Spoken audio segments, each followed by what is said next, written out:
Bueno, paz y bien para todas y todos. Hoy vamos a tener una tertulia especial porque por el puente festivo algo pasó con nuestros hermanos, no leyeron el correo, no vieron el enlace, pero no queremos dejar pasar esta conversación maravillosa sobre un santo franciscano, Tomás Moro, un laico relacionado con la vida pública, con el poder, con el gobierno, con el reino de Inglaterra. Entonces, va a ser una tertulia corta, pero muy maravillosa en esta conversación que vamos a tener, y la vamos a dedicar a nuestro hermano Tomás Moro. Bienvenidos y bienvenidas. Y dando la bienvenida a los hermanos y las hermanas, pues queremos hacer mención, recordar a la Fundación Franciscana Tomás Moro de Sincelejo, que se ha ocupado durante muchos años, más de 20 años, en el servicio a víctimas de la violencia sociopolítica en el país, sobre todo esa región de la costa Caribe, y a los desplazados por la violencia en esa región de Sucre, Bolívar, Córdoba.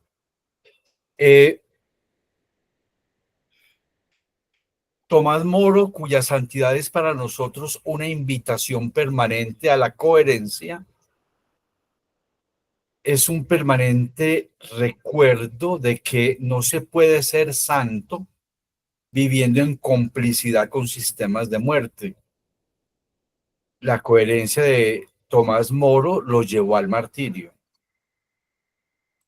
Tomás Moro es el patrono del buen vivir,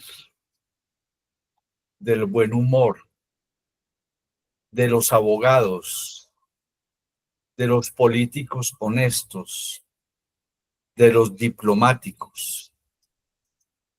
Saludamos entonces a todos estos hermanos y hermanas que tienen estas profesiones, pero no solamente a ellos, sino a los que tratamos de vivir bien, de conservar el buen humor. Y entonces vamos a escuchar una oración de Tomás Moro que Elena nos va a compartir. Sí, es una oración que se dice que el Papa Francisco acostumbraba y recomendaba rezar a diario, que es la oración del buen humor, con el fin de recargar la alegría y el optimismo. Y dice así: concédeme, Señor, una buena digestión y también algo que digerir. Concédeme la salud del cuerpo con el buen humor necesario para mantenerla. Dame, Señor, un alma santa que sepa aprovechar lo que es bueno y puro, para que no se asuste ante el pecado, sino que encuentre el modo de poner las cosas de nuevo en orden. Concédeme un alma que no conozca el aburrimiento, las murmuraciones, los suspiros y los lamentos, y no permitas que sufra excesivamente por ese ser tan dominante que se llama yo. Dame, Señor, el sentido del humor. Concédeme la gracia de comprender las bromas para que conozca en la vida un poco de alegría y pueda comunicársela a los demás. Amén. Amén. Sin duda, esa oración es una oración que nos invita a mirar la experiencia de fe en la cotidianidad de la vida,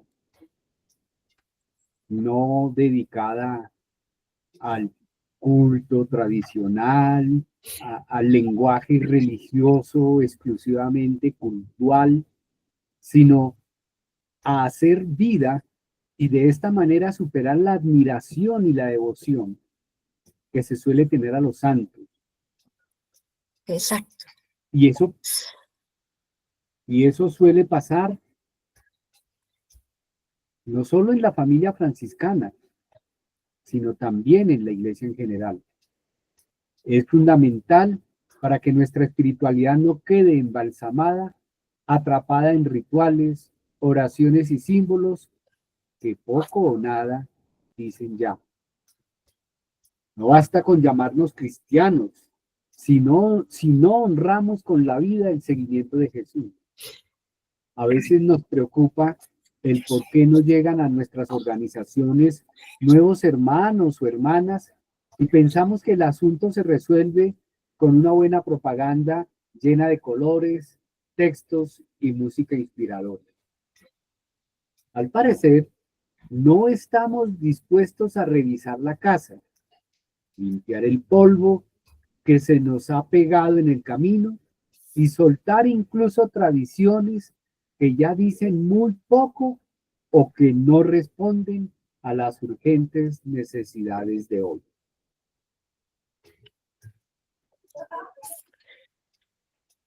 Tomás Moro es un buen inspirador.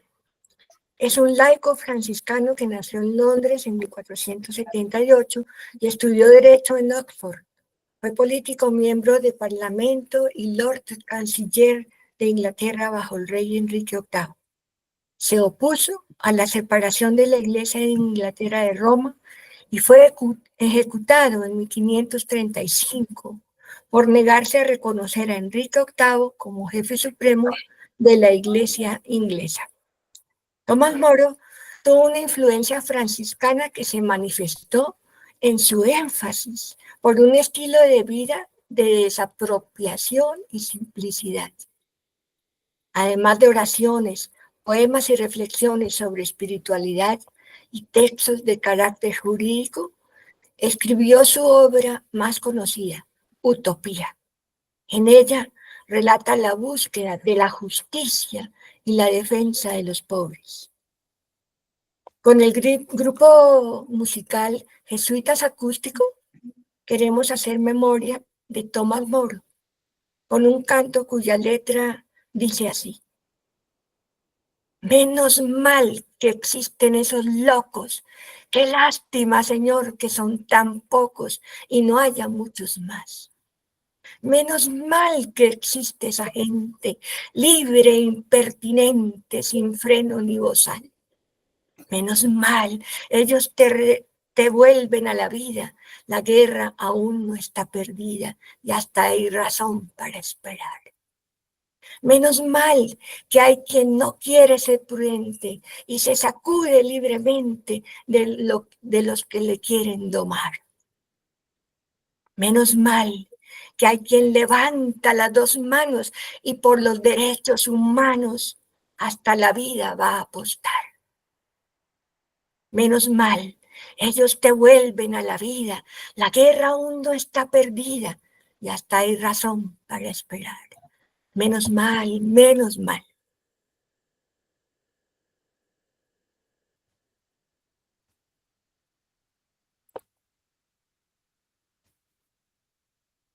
Va el video.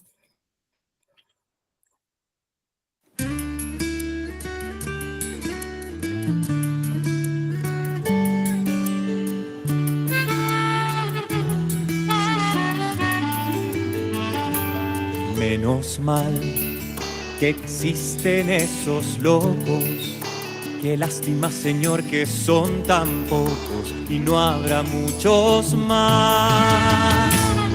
Menos mal que existe de esa gente libre e impertinente, sin freno ni bozal. Menos mal, ellos devuelven a la vida. La guerra aún no está perdida y hasta hay razón para esperar. Menos mal, ellos devuelven a la vida. La guerra aún no está perdida y hasta hay razón para esperar. Menos mal. menos mal. Menos mal que hay quien no quiere ser prudente y se sacude libremente de los que le quieren domar. Menos mal que hay quien no sueña con despachos y cree en grupos de muchachos para curar la sociedad. Menos mal, ellos devuelven a la vida. La guerra aún no está perdida y hasta hay razón para esperar. Menos mal, ellos devuelven a la vida. La guerra aún no está perdida y hasta hay razón para esperar. Menos mal, menos mal. Menos mal que hay quien levanta las dos manos y por los derechos humanos hasta la vida va a apostar. Menos mal que hay quien conserva un viejo orgullo, une su grito con el tuyo para afirmar la dignidad. Menos mal, ellos devuelven a la vida. La guerra aún no está perdida y hasta hay razón para esperar. Menos mal, ellos devuelven a la vida. La guerra aún no está perdida y hasta hay razón para esperar. Menos mal, menos mal, menos mal.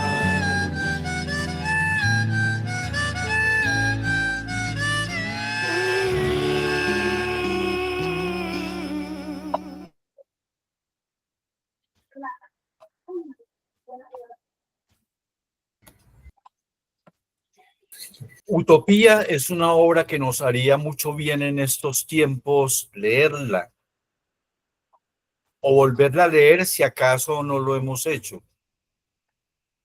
En esta obra, Tomás Moro critica la acumulación de riqueza y el lujo en la sociedad inglesa. Valora el trabajo manual, valorado para todos los ciudadanos quienes deben participar en él, incluyendo el rey. El trabajo para Tomás Moro en Utopía es una actividad necesaria para el bien común,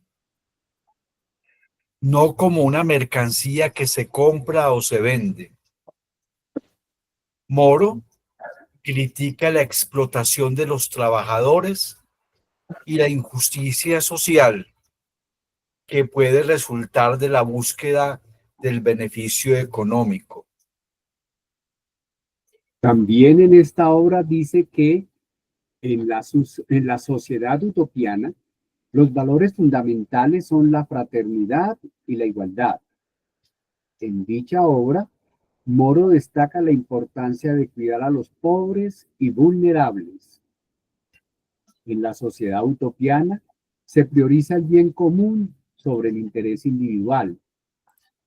En Utopía, la propiedad privada es abolida y los bienes son compartidos, lo que contrasta con la base del capitalismo.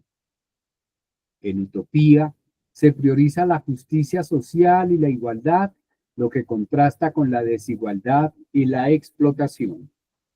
Además, Tomás Moro dice que los utopianos trabajan 6 horas al día, lo que les permite tener tiempo para el ocio, la educación y la vida familiar. Dice además que se rotan en diferentes actividades laborales para evitar la monotonía y promover la igualdad. La educación y el estudio son valorados y los utopianos dedican tiempo a aprender y mejorar sus habilidades. Los utopianos disfrutan de actividades recreativas y sociales, como la música, la literatura y la buena conversación. El descanso y la relajación son considerados importantes para la salud y el bienestar. Eso a grandes rasgos lo que la obra Utopía lo que trata Tomás Moro en la obra Utopía. Entonces ahora viene la conversación, César. Muy bien.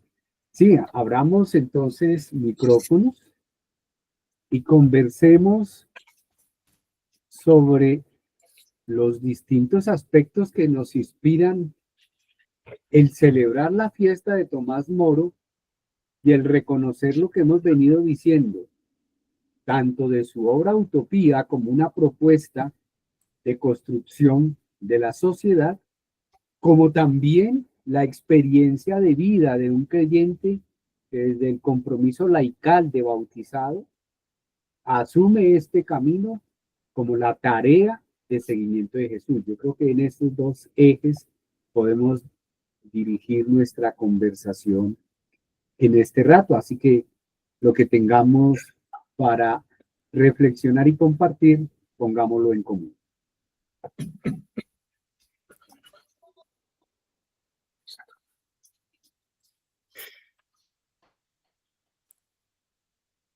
Alirio y Juan. Alirio, ¿quieres decir algo para empezar?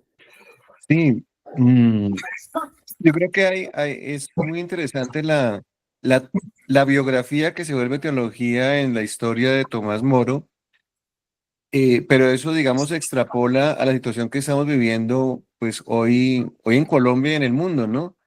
La esfera de lo religioso, específicamente dentro del cristianismo católico romano, y la esfera de lo político centrado más en los tomadores de decisiones.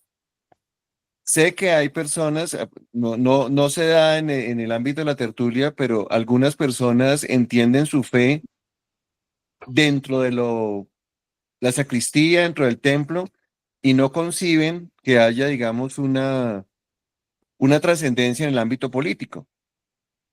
Y eso es interesante para ver qué tipo de teología, qué tipo de eclesiología se maneja allí.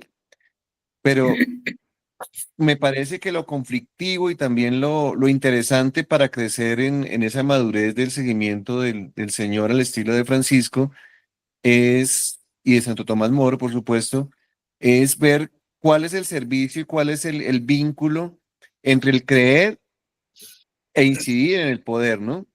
Y cuáles son los alcances y cuáles son los límites. Y eso está claro, por ejemplo, los gobiernos de Colombia, el actual y los anteriores, siempre hay una estructura de manejo de los liderazgos religiosos, de las imágenes y símbolos de fe en función de determinado interés o Sí. objetivo político, ¿no? Entonces yo quiero plantearlo más bien como una inquietud, como decir, bueno, ¿qué podemos aprender de Tomás Moro de esos puntos de convergencia y divergencia entre lo, comillas, religioso y comillas, lo político?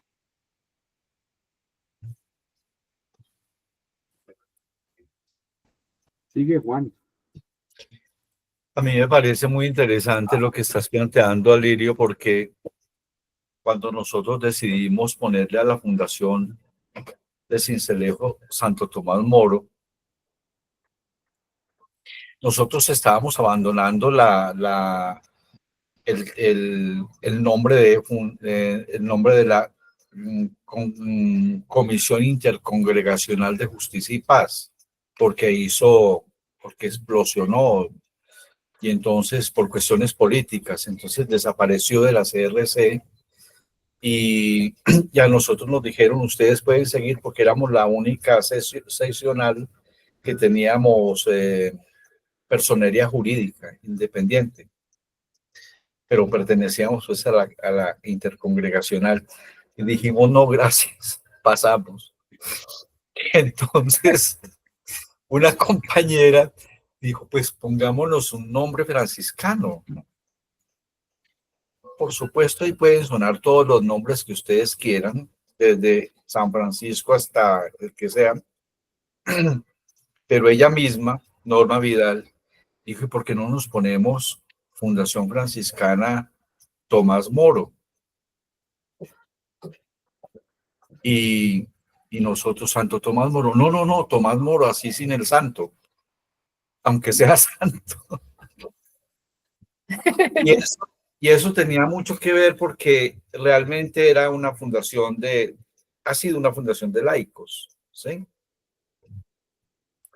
Ya Andrés estaba estudiando Derecho, creo, y ella, Norma, era abogada, ¿sí? Y bueno, y nos ocupábamos de los derechos humanos y demás. Y nos llamaba mucho la atención Tomás Moro porque era un hombre casado, ¿sí? Se casó 2 veces, ¿no? O sea, era reincidente. Político. No había aprendido la lección. Bueno, así como lo conocemos, pero a ver, tiene un don impresionante y el don es que él no es neta y exclusivamente franciscano. Él estaba muy ligado también a los cistercienses, ¿sí? Tenía una relación entre los cistercienses y los franciscanos.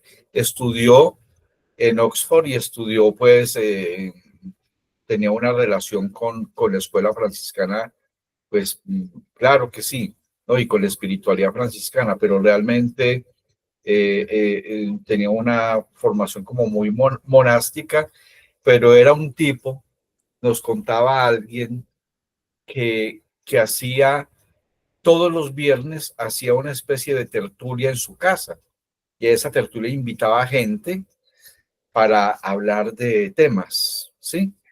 De filosofía, de arte, de política. Era una casa donde confluían los pensadores de ahí de Londres y él era muy austero, pero también de buenos gustos, ¿no? De buen comer, de buen tomar, ¿no? Pues realmente no era un mendigo, ¿no?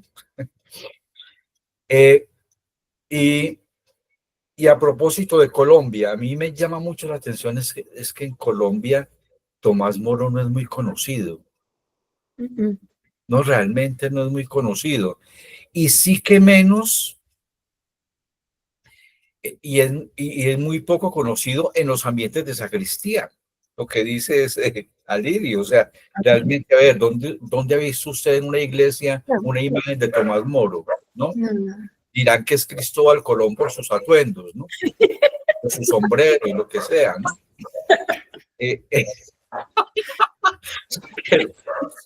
Pero en otros países sí que es muy conocido, o sea, realmente en Uruguay, que es un país secular, ¿sí? Tomás Moro es un santazo. Realmente hay una fraternidad laical de la OFS que terminaron pareciendo muy a la Cuarta Orden, ¿sí? Que se llama Fraternidad Santo Tomás Moro, ¿no? O sea, realmente es un santo extraño, ¿no? Disruptivo, ¿no? Yo nunca le podría poner una vela a Santo Tomás Moro, ¿no? No, realmente. No, pues será como fácil a San Francisco, pero a Tomás Moro no le pongo velas porque yo pienso que él me haría así, ¿no? La apaga. La sopla. Bueno, no quiero hablar más.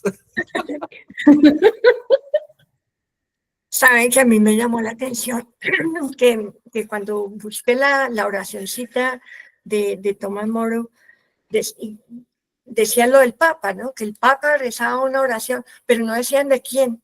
Y busqué varias opciones, ninguna lo mencionó, como si fuera inmencionable. Me llamó tanto la atención, ¿qué cosa es esta tan rara? Imagínense. Precisamente creo que por eso lo que están comentando Alirio, Juan y ahora lo que dice Elena, lo que hace es demostrar que efectivamente es un santo de otra manera. Es otra visión de la santidad. Exacto. Y en el texto dice una cosa que a mí me parece que es esencial hoy, justamente mirando el ser, entre otros, patrono de los políticos. Y es la De los políticos radicalidad. honestos. Honesto, sí, gracias, Mari. Esa Gracias. precisión es muy importante. Y es la radicalidad en la moral, que lo lleve incluso a entregarse a la muerte, él mismo, sonriente, como dicen las leyendas.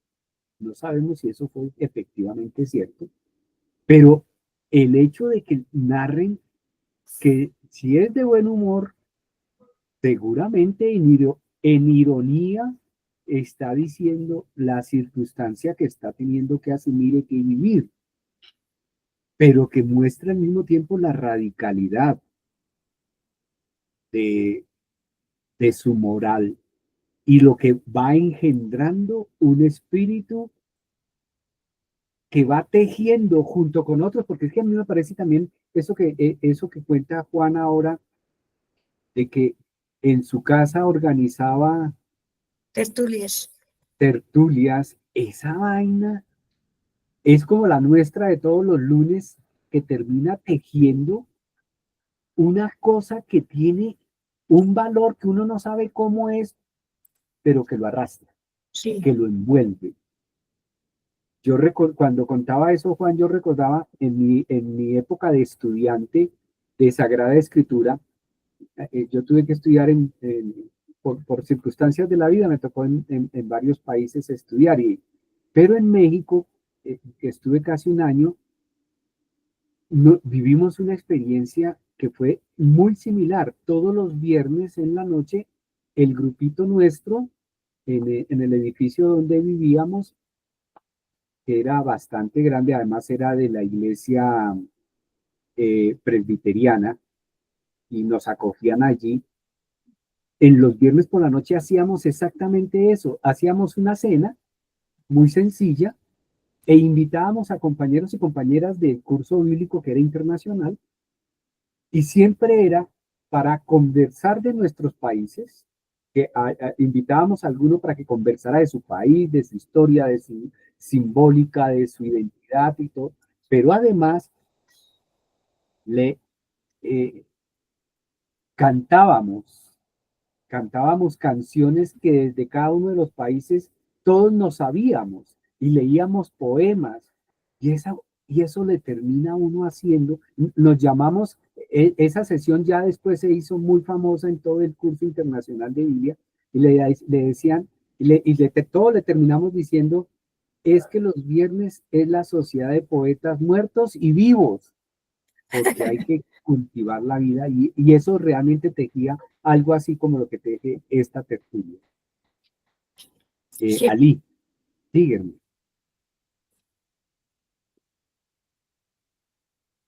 Pero creo que Lenita había levantado primero la mano. No, creo que se me quedó. No, tranquilo, dale. Bueno.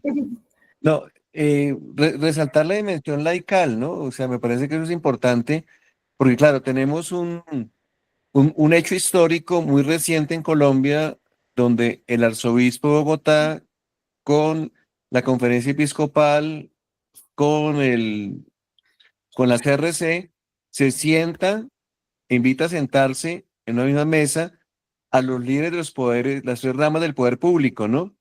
Para decirle, oigan, respetémonos, no utilicemos, cuidemos el lenguaje, dialoguemos. O sea, y lo que tú dices, la tertulia, el hecho de hablar, parecería como una cuestión, pues, obvia, ¿no? Y resulta que lo mínimo podemos aspirar es que podamos escucharnos y poder hacer tertulia, incluso con aquellos que tienen otras perspectivas políticas diferentes, ¿no? Eso que parece como tan elemental, es tan humano y tan necesario, pero lo hizo el clero, ¿sí? La jerarquía, pues digamos, con todo el poderío y la capacidad que puede hacer la Iglesia Católica en un país como el nuestro. Pero los laicos, ¿sí? Los abogados, la gente que está metida en la toma de decisiones en las esferas de la economía, las finanzas, todo lo que tiene que ver con el Estado, cómo juegan, ¿sí? O sea, porque ahí tenemos un problema de formación en el cristianismo. Lo entendemos una catequesis muy litúrgica, muy sacramental, pero no tenemos una dimensión social de la evangelización y mucho menos una dimensión política de la evangelización dentro del laicado, ¿sí? Que ahí es donde tenemos el problema, porque o uno se entiende, no, yo soy partidista, entonces yo hago política porque creo mucho en fulanito, sutanito, y le rezo a la Virgen o me reúno los que son evangélicos, pero ¿cómo se hace un honesto ejercicio de la política dentro de las esferas del Estado y en la toma de decisiones con los poderosos? Yo creo que es el reto de Tomás, ¿sí? Que nos propone, porque es entender otra manera de ser iglesia allí donde toman las decisiones políticas, en este caso de nuestro país. Sí, señor. Qué chévere eso que acabas de decir. Qué bueno. Juan, No tengo, y María de no tengo Jesús. la mano. María de Sí, Jesús. perdóname, María de Jesús, no te había visto. Sí, ya. Y luego Juan. No, es que no encuentro la mano. Bueno, yo quiero contarles que para mí Tomás Moro es el santo. Y es el santo patrono de todo lo que ustedes dijeron, pero yo creo que es el ejemplo del laico y del laico franciscano. No podemos ser los acólitos, los ayudantes del cura, los que arreglamos la sacristía, los que rezamos el rosario, los que cantamos en la misa, los ministros extraordinarios de la comunión, los proclamadores de la palabra. No somos ayudantes del clero, somos laicos, ejerciendo la ciudadanía, ejerciendo cortando esa dicotomía entre fe y política, apropiándonos del espacio público, de la vida pública. Y cuando haya que coger el látigo, pues coge el látigo. No me gusta esa oración de que la prudencia que hace verdaderos sabios, imprudentes tenemos que ser. No podemos, sí, como dice la canción de los jesuitas. Como dice la canción de los jesuitas. Yo quiero contarles que yo leí Utopía sin saber qué era Tomás Moro ni quién era. Y leí Utopía porque un colombiano por allá de los años 70, que ustedes de pronto conocen, que tenía una caricatura que se firmaba Balita, la bala que no quiso disparar, que se llama León Octavio Osorno. León Octavio escribió un manifiesto que se llamaba Villamaga. Y era una villa como la isla de Utopía, sin propiedad privada, sin guerras, sin peleas, cooperativismo, la manera de organizarse. Y por haber leído y haberme reunido con León Octavio, busqué Utopía. Primero la utopía colombiana y después la utopía de Tomás Moro. Y desde ahí hay cosas que hay que volver a leer. Aquí peleamos para que nos den 8 horas de trabajo la jornada y Tomás la proponía de 6. Para que no solamente fuera estudio y descanso, sino ocio, vida de familia y descanso. Para que también hubiera tiempo para el arte, la cultura, la música, la literatura, la buena conversación y el buen humor. Entonces, para mí realmente, yo creo que ese Tomás Moro hay que estudiarlo, y hay que estudiarlo en la OFS, y hay que estudiarlo en la Cuarta Orden, y hay que estudiarlo, tenemos que estudiarlo los laicos de este país, y comprometernos,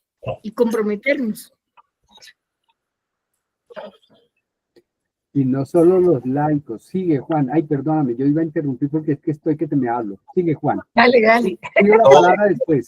Por ejemplo, en el texto aparece una cosa muy linda, y a propósito del texto, y ya que veo a Andresito aquí, cualquier día íbamos caminando Andrés y yo por Chapinero, en esas idas a Bogotá que nos gustan tanto, y entonces había un almacén de esos que venden libros viejos, ¿sí?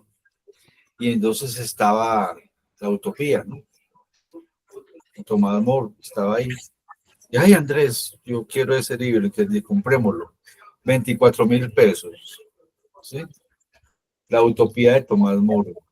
¿Sí? Y en este libro de La Utopía de Tomás Moro hay cosas tan interesantes como que en Utopía, en la isla, tenían un vestido común, no se diferenciaban en el vestir, ¿sí? Era un vestido blanco, ¿sí? De lana o algodón. Ellos mismos tejían la lana, sí, lo fabricaban, ¿sí? Hay unas cosas que más o menos dicen los que conocen a Tomás Moro, que describen el estilo de vida de los cistercienses, ¿sí? No tanto de los franciscanos, de los cistercienses, de los franciscanos en algunas otras cosas, me imagino que en el buen tomar, el buen comer, el buen reír, la alegría, eso, ¿sí? Bueno, y otra cosa que a mí me parece muy llamativo, y es que dicen los que conocen a Tomás Moro y esos tiempos, que era amigo muy cercano de Erasmo de Róterdam. Y que Erasmo de Róterdam escribió el elogio de la locura en honor a Tomás Moro, ¿sí?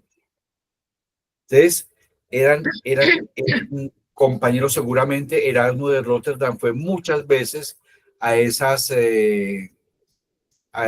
reuniones de viernes, al buen comer, al buen hablar, al buen compartir, ¿no? Eran muy amigos. Erasmo de Róterdam, también muy, muy importante, un santo a la hora de la verdad, no canonizado, ¿sí? Y Tomás Moro, muy amigos. Hasta ahí. Y yo lo que iba a decir era retomando, por eso era que me iba a tomar yo la palabra, y qué pena, me disculpo de nuevo, porque Mari estaba haciendo referencia de la centralidad del laicado que tenemos que estudiar y asumir para vivir en un laicado que se sale de la sacristía y del templo, no porque no deba de ir, porque claro que tenemos que ir y tomarnos el templo también y el culto, pero ir muchísimo más allá. Yo estaba recordando al Papa Francisco cómo en su primera exhortación apostólica, en su primer mensaje magisterial de pontífice, en la Evangelii Gaudium, escribió lo siguiente, número 102. Los laicos son simplemente la inmensa mayoría del pueblo de Dios. A su servicio está la minoría de los ministros ordenados. Ha crecido la conciencia de la identidad y la misión del laico en la Iglesia.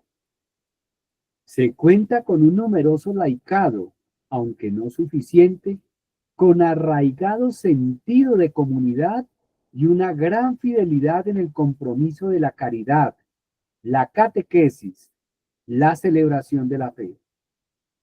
Pero la toma de conciencia de esta responsabilidad laical que nace del bautismo y de la confirmación no se manifiesta de la misma manera en todas partes. En algunos casos, dice el Papa, porque no se formaron para asumir responsabilidades importantes. En otros, por no encontrar espacio en sus iglesias particulares para poder expresarse y actuar, a raíz de un excesivo clericalismo que los mantiene al margen de las decisiones. Si bien se percibe una mayor participación de muchos en los ministerios laicales, este compromiso no se refleja en la penetración de los valores cristianos en el mundo social, político y económico. Se limita muchas veces a las tareas intraeclesiales, sin un compromiso real por la aplicación del Evangelio a la transformación de la sociedad. La formación de laicos y la evangelización de los grupos profesionales e intelectuales constituyen un desafío pastoral importante.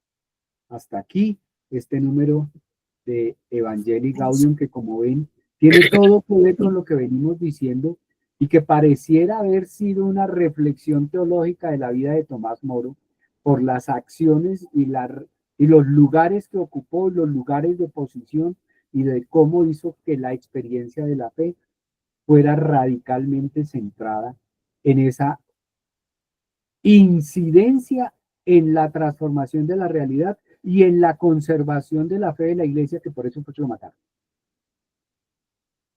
Uy, buenísimo. Bueno, ¿alguien más pide la palabra? Me parece que lo terrible del clericalismo, lo terrible del clericalismo es que se convirtió en una enfermedad de la que todavía no, pues, no se encuentra la cura, porque es una enfermedad que como que se engancha al deseo de poder que todos los seres humanos tenemos, ¿no? Y lo ejercemos de alguna manera en distintas circunstancias. Cuando el poder está revestido de trajes, ¿sí?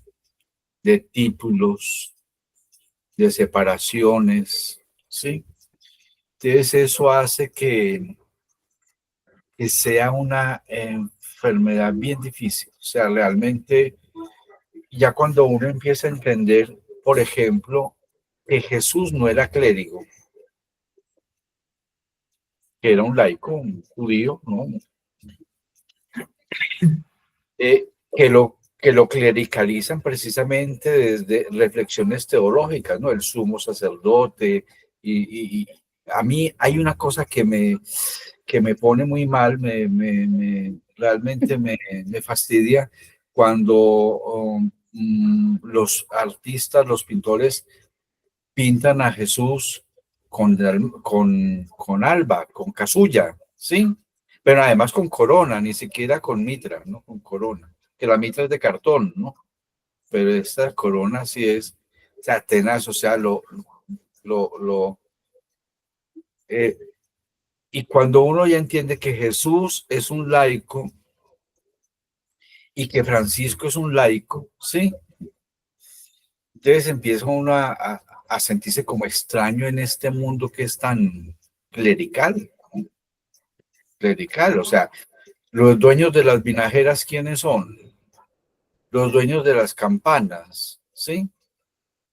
Los dueños del altar. O sea, realmente, a ver, cuando no hay presbítero, yo recuerdo en una selva donde vivimos unos hermanos laicos con las lauritas mucho tiempo, pues no teníamos Eucaristía, ¿sí? ¿Y qué hacemos? Y no teníamos Eucaristía, y las hostias se reblandecían, ¿sí? Estoy hablando del Pacífico. Salían barbas a las hostias, ¿no? Teníamos que derretirlas y echárselas. O sea, realmente, ¿cómo es posible que no nos dé ni siquiera la cabeza para decir no, nada? vamos a celebrar la Eucaristía y la vamos a presidir nosotros, Claro, ¿sí? encerrados No, ahí. no nos daba miedo que de pronto nos filmaran, como puede estar pasando con esta tertulia, ¿no? Y con lo que yo estoy diciendo en este momento. O sea, realmente a mí ya no me da casi miedo, pero sí un poquitico. Porque es que Libres e realmente, imprudentes. sí, yo creo que, por ejemplo, ahora que pasó Corpus Christi, yo recuerdo que el año pasado aquí en la parroquia nuestra pusimos en el altar, pues sí, claro, adornamos el altar así como se hacen los Corpus Christi, ¿no? No hicimos altares, sino un gran altar y con un letrero grande abajo. Que el letrero decía lo siguiente: somos el cuerpo de Cristo. ¿Sí?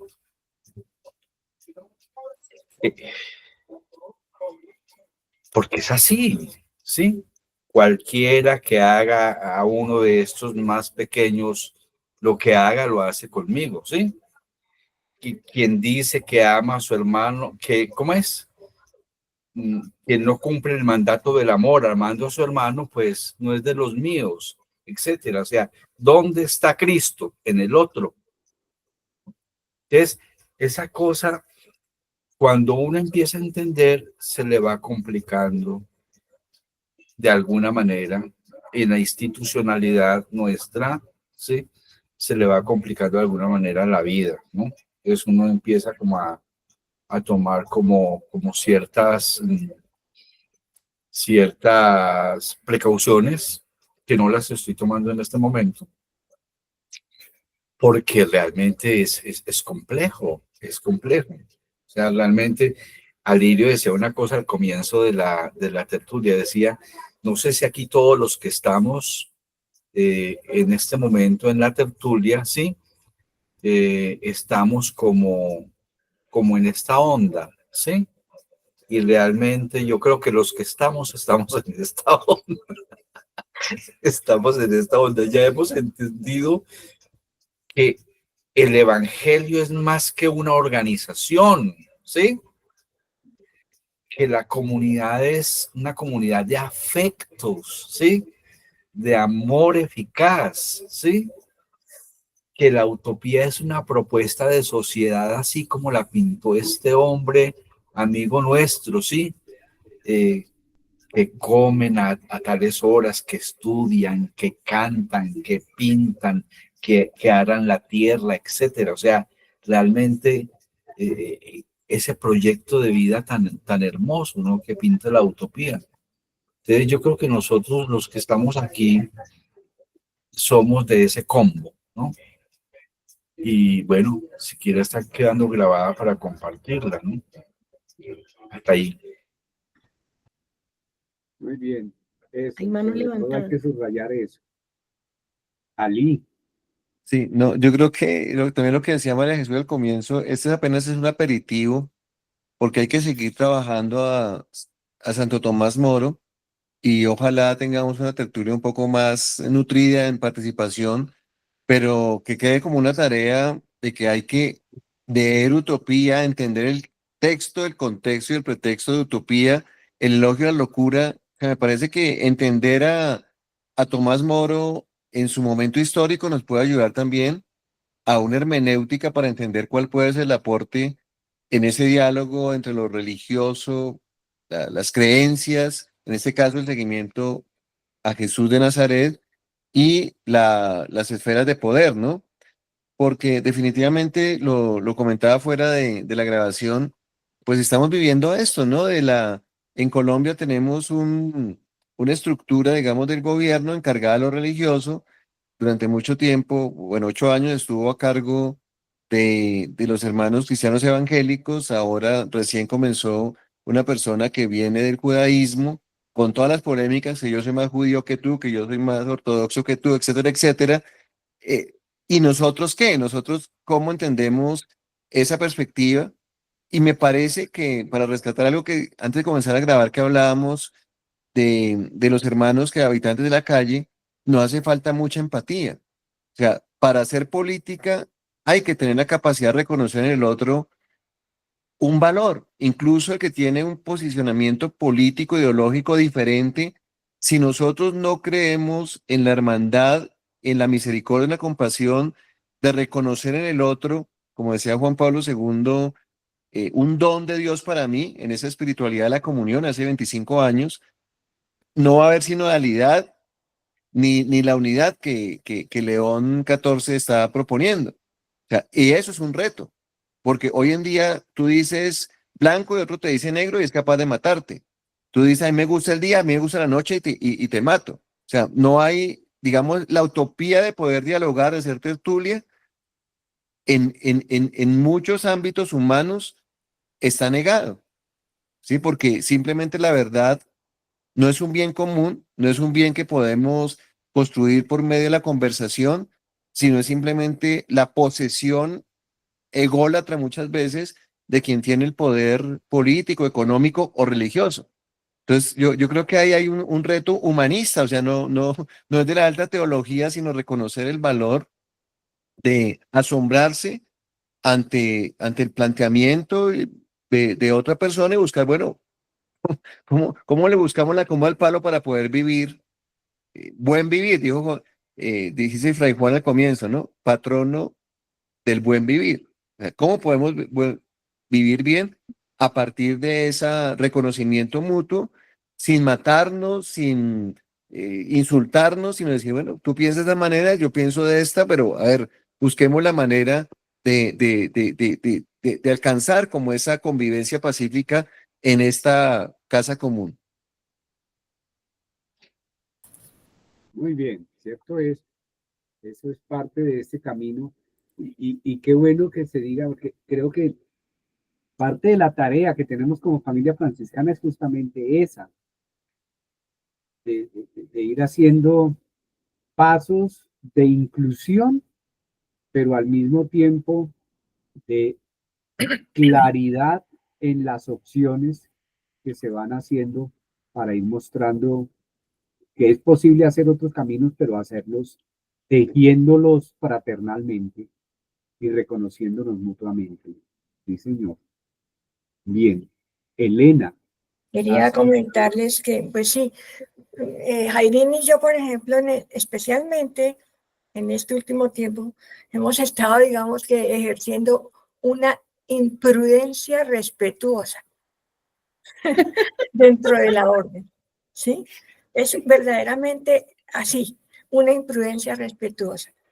Y pues, se nos han abierto unos ojos así, las personas nos abren unos ojos muy grandes, pero ha sido absolutamente respetuoso, es dialogado y lento, ¿no? Con sutileza, manejado de acuerdo a todo el contexto. Ha sido, pero últimamente le hemos puesto mucho más énfasis porque nosotros mismos hemos podido aclarar tanta cosa que sentimos, que estamos de acuerdo y que estamos en desacuerdo, pero que hemos sido tan auténticos, digamos, en ese sentir, tan espontáneos, que no nos hemos puesto como a tin, sacar los puntos, uno, tan, dos, tenerlo claro, pero hemos decidido que necesitamos hacerlo. Y hemos empezado a clarificar punto por punto las cosas que no estamos de acuerdo y las cosas que sí, porque nuestra actitud es realmente una imprudencia respetuosa que va a continuar. Y en algunos casos, muy tristemente, se nos ha dicho, cállense, así tal cual. De golpe, y a mí cuando le dicen a Jairo, cállense, sí, Dios mío, pues eso sí ya es una cosa, una actitud muy insólita. Porque que me digan a mí, porque yo hablo mucho y cometo seguramente muchos errores y de golpe soy muy apasionada, chiflada, pero no, cuando se habla con absoluta respeto, certeza, no, es imposible oír la palabra cállense. Pero sin embargo, pues vamos a seguir con Jairín, ¿no? Trabajando en eso, clarificar toda esa dimensión infinita de cosas que sentimos y que vemos cada vez que son importantes, ser más radicales, mucho más radicales, pero con claridad, con contundencia y con respeto, simplemente con respeto.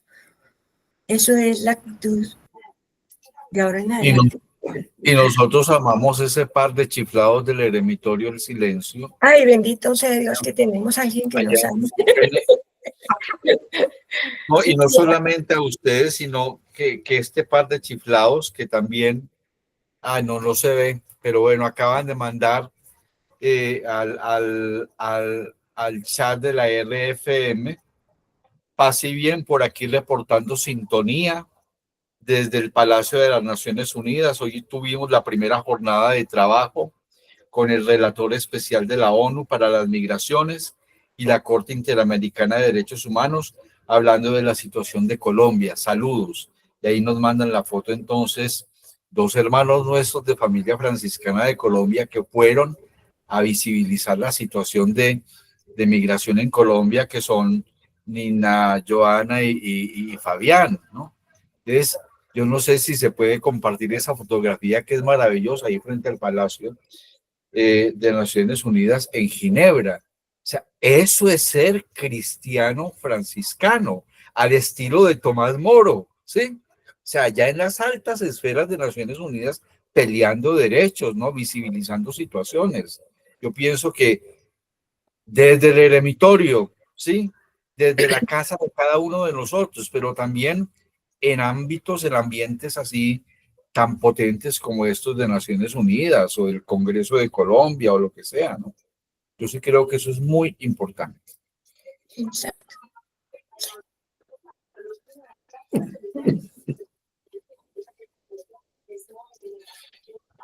Dice un compañero Faber Cuervo, que escribe un escrito cada semana, y entonces él dice, vea, yo les digo una cosa,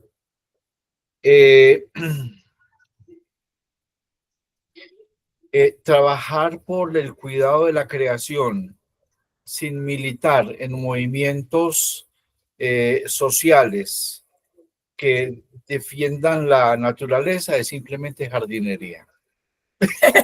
Sí, claro. Tenaz. Y se refiere también a cuestiones de derechos humanos, diciendo, por ejemplo, dice una cosa que a mí me llamó mucho la atención, dice, la filosofía sin lucha política es mera bacanería, ¿no? Claro. Yo creo que esas cosas, y a nosotros nos puede pasar esto, podemos ser aquí muy chéverongos, pero a la hora del té no militar, no, y no correr riesgos, ¿sí? Por eso los chiflis de allá del eremitorio del silencio, pues yo creo que uno va como que endureciendo una cierta caparazón. Les dice, Sí, que digan ya pues. sí. Bueno, pero José, pidiendo la palabra. Muy bien. José Andrés y Elena luego. Andresito. No creo que yo no. Hola, buenas noches. Buenas noches y felicitaciones a la fundación. Bueno, gracias. Juancito, cuando Norma, tú y María se les ocurrió ese nombre, yo apenas estaba haciendo segundo semestre de administración hoy. Estaba muy chiquito todavía. Estaba muy chiquito todavía. Yo creo que Tomás Moro es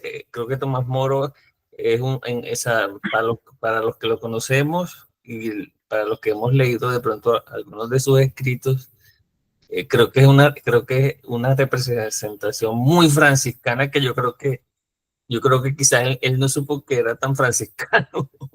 ¿Sí? Siento yo.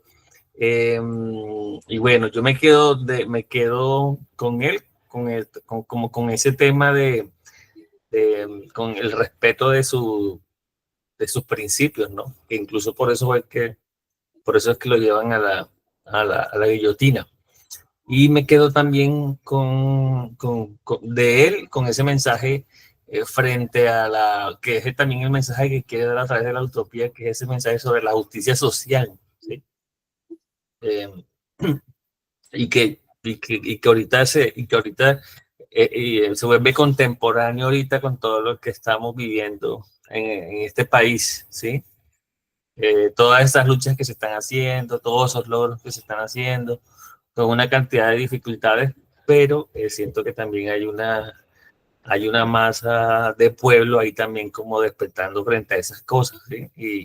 Y esas exigencias que otros también de pronto están peleando por todos nosotros, porque de alguna u otra manera los logros que está teniendo de pronto a nivel de política y de este gobierno, creo que de cierta forma también nos benefician a todos nosotros y beneficiarán a nuestros hijos y a nuestros familiares, ¿sí? Entonces, yo creo que eso, o sea, hablar de él me pone a mí como me lo recuerda mucho en este contexto en el que estamos ahorita, ¿sí?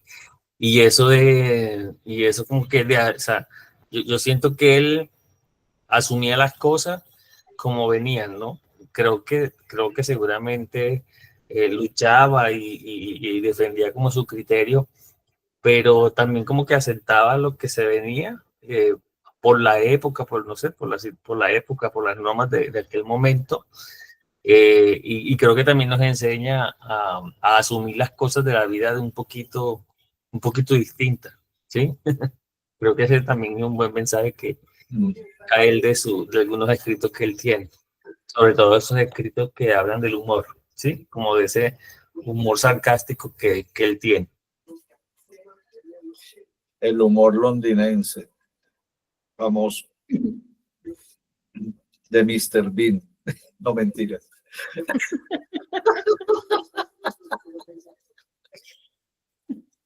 Sí, es un humor muy típico, el humor inglés.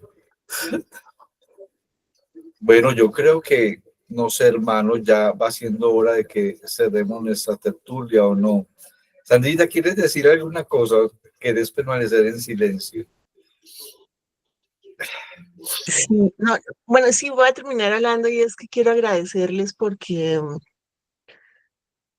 hay como frases que dijeron todos que me quedan resonando y que resuenan como con mi alma, como con el momento de dudas y de ambigüedades en las que siempre mantengo, pero que con ciertos hechos del país se me acrecientan más, y tiene que ver con la ética de lo público, del ejercicio de la política, del ejercicio como de ya no más miedo, sí, que es algo que dijo Elena que me mueve el piso en estos momentos frente a circunstancias institucionales en las que trabajo, donde lo ético se convierte como en un hilo como tan fácil de quebrar, de pasar por encima, de romper, y como todos tranquilos, ¿sí? O sea, tapémoslo por este momento porque nos va a beneficiar en este instante y sigamos adelante. Pero en el fondo hay toda una apuesta alrededor del compromiso frente a las víctimas, frente a los derechos humanos, frente al mandato institucional. Algo me decía que hoy debía conectarme. Por alguna extraña razón me pasó la hora y no me conecté a tiempo, pero tenía que estar aquí escuchándolos porque dijeron muchas cosas que tal vez yo necesitaba escuchar para no tener más miedo. Es un poco como salir de esta angustia entre esta noción de qué es el beneficio colectivo. Es que esto del beneficio colectivo me genera tanto conflicto porque el colectivo es quién. En la defensa de los derechos humanos, ¿quién es el colectivo? Y qué es lo que defendemos en clave de derechos humanos, ¿sí? Una serie de protocolos, de documentos, de jurisprudencia, o defendemos la noción de condición humana, de calidad de vida, de ser humano, de dignificar el dolor, del respeto al dolor, de no más dolor, ¿sí? Entonces, muchas gracias. Les agradezco profundamente esto que me mueve el piso y que me lleva a seguir transitando en lo que debe ocurrir esta semana conmigo y con decisiones que debo hacer. Les agradezco profundamente. Un abrazo para ti, Sandra Lucía, qué bueno. Elena, y vamos cerrando entonces.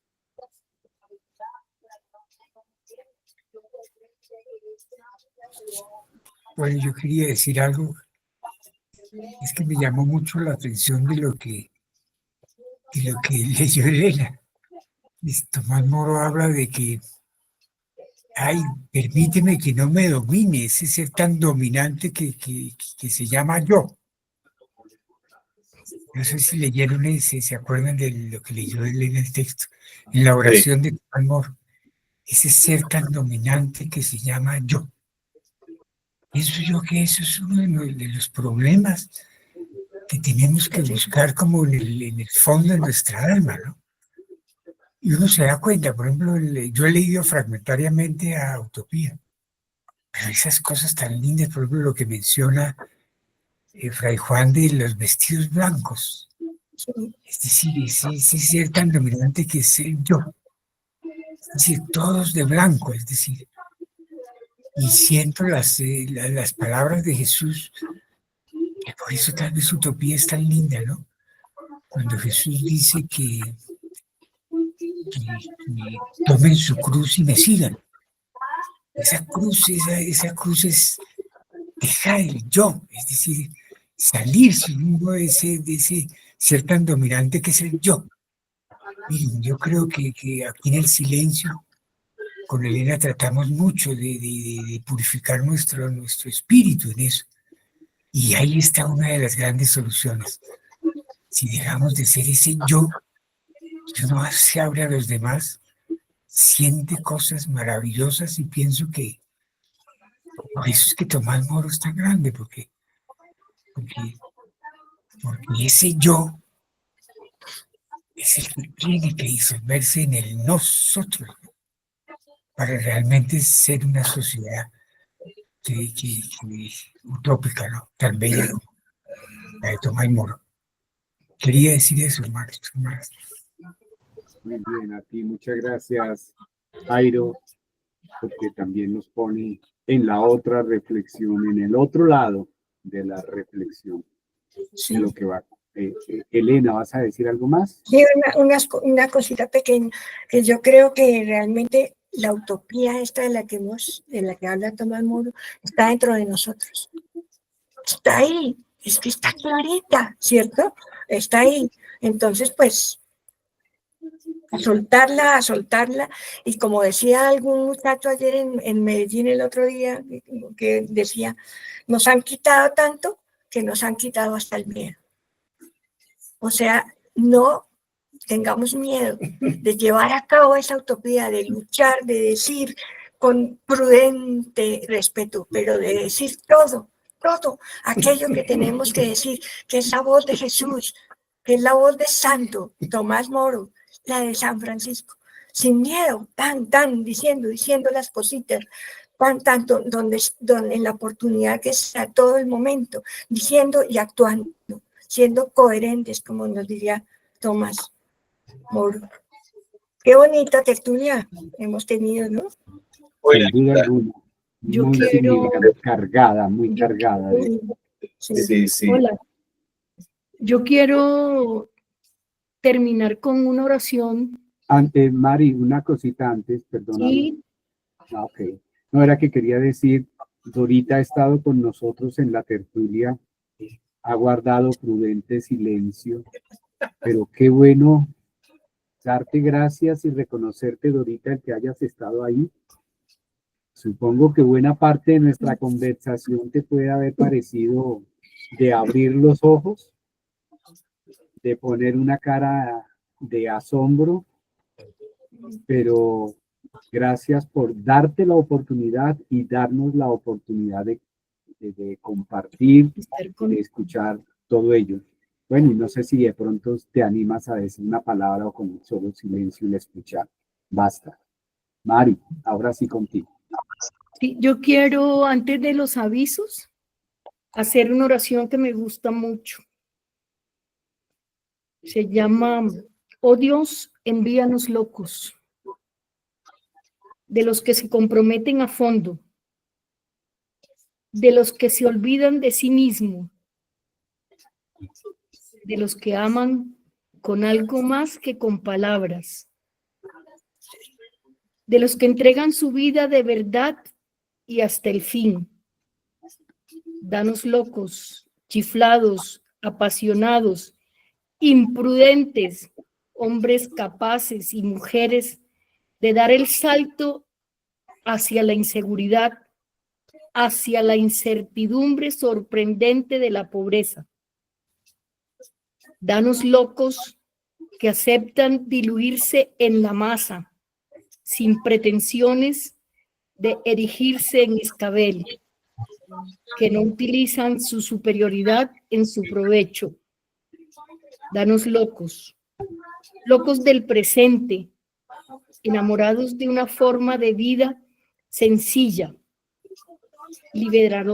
liberadores eficientes del proletariado, amantes de la paz, puros de conciencia, resueltos a nunca traicionar, capaces de aceptar cualquier tarea, de acudir a donde sea, libres y obedientes, espontáneos y tenaces, dulces y fuertes. Danos locos, Señor, danos locos. Amén. Amén. Bueno, amén. y un aviso muy importante. Mañana martes a las 5 de la tarde en la iglesia del barrio La Soledad de los Jesuitas nos reuniremos solidariamente con la vida religiosa femenina de Estados Unidos, las lideradas por las hermanas franciscanas de Nuestra Señora de Lourdes, de la cual hace parte nuestra hermana Carolina Pardo, se reúnen frente al Capitolio, a la Casa Blanca, en Washington, para protestar por los tratos a los empobrecidos y a los migrantes, las políticas de Trump.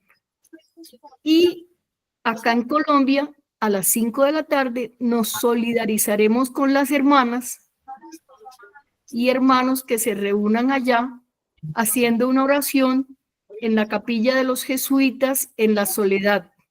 Están todos y todas invitados. Los que no estén en Bogotá, por lo menos a encender una luz, a hacer una pequeña oración, a enviar una buena energía para que esta protesta de las hermanas tenga un ejemplo y tenga una incidencia como testimonio de fe, como testimonio de solidaridad y de ese mensaje cristiano que queremos irradiar. El otro aviso es que ya sin salir el flyer invitando a comprar los bonos de solidaridad, ya se empezaron a vender. En el encuentro del viernes ya hubo adquisiciones. Entonces, esta semana, ya mañana, pasado mañana, sale y esperamos la difusión de ustedes para que sea muy acogido este bono de este año. El próximo viernes. El próximo viernes, oración por la paz. Oración, vigilia por la paz. Entonces, para que nos... Entonces, el lunes no habrá tertulia. El lunes no habrá tertulia, pero que nos pongamos de verdad también en espíritu de encontrarnos para compartir en el nombre de la paz. Que por donde quiera que estemos mirando, creo que es una palabra que se nos está creciendo por la necesidad que está aconteciendo. Y un paréntesis, devolviéndome, María decía el encuentro del viernes pasado de familia franciscana aquí en Bogotá, que resultó muy bonito, muy interesante y concurrido, en el que conversamos justamente de la convocatoria de mañana martes en la oración, en solidaridad con las hermanas, con la vida religiosa femenina en los Estados Unidos, pero también conversamos sobre la peregrinación al Templo del Sol y salen unas propuestas interesantes que, bueno, iremos discerniendo para compartir e ir sugiriendo de lo que va apareciendo ahí en ese encuentro de lo que vamos hablando en la preparación. Ya seguramente tendremos otra reunión para conversar más claramente sobre las propuestas que van surgiendo allí. Mari, yo creo que ya podemos cerrar. Sí. Entonces, ¿quién quiere darnos una bendición? Sandra Lucía, por haber venido hoy.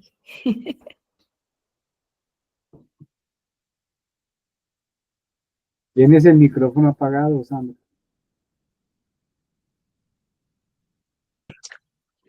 No sé cómo hacerlo. Espontáneo. Sencillo, espontáneo. Sí. Bueno, lo que me salga del alma. Agradezco a Dios la posibilidad de contar con ustedes, hermanos y hermanas, que me han ayudado a abrir este camino de espiritualidad y de luz que tiene muchos desafíos, y le ruego a Él que nos proteja, que nos bendiga, que nos ilumine, que nos dé la sabiduría para ser rebeldes prudentes sin desfallecer, que nos dé la sabiduría y el discernimiento para encontrar la palabra adecuada en el momento preciso, que nos permita promover y vivir desde la sororidad, desde la solidaridad, desde la generosidad, y que cada vez que tengamos dudas, el Espíritu Santo nos ilumine y nos permita fortalecernos como comunidad, como humanos, como seres sintientes, que podamos reconocer en los otros y en las otras la luz, la vida, la necesidad de crecer como comunidad. Espero que esta semana nos esté rodeada de bendiciones para todos y para todas, que podamos crecer como comunidad, que nos abracemos desde la distancia y que sepamos siempre que vamos a estar acompañados por ustedes, por los santos y los sabios que tratamos de conocer en cada sesión, y por las palabras de fe y de amor que nos damos todos los días en las oraciones que nos compartimos. Gracias y amén. Amén. Muchas gracias. Buenas noches para todos. Un abrazo. Muchas gracias. Un abrazote. Chaito. Chau, chau. Mañana a la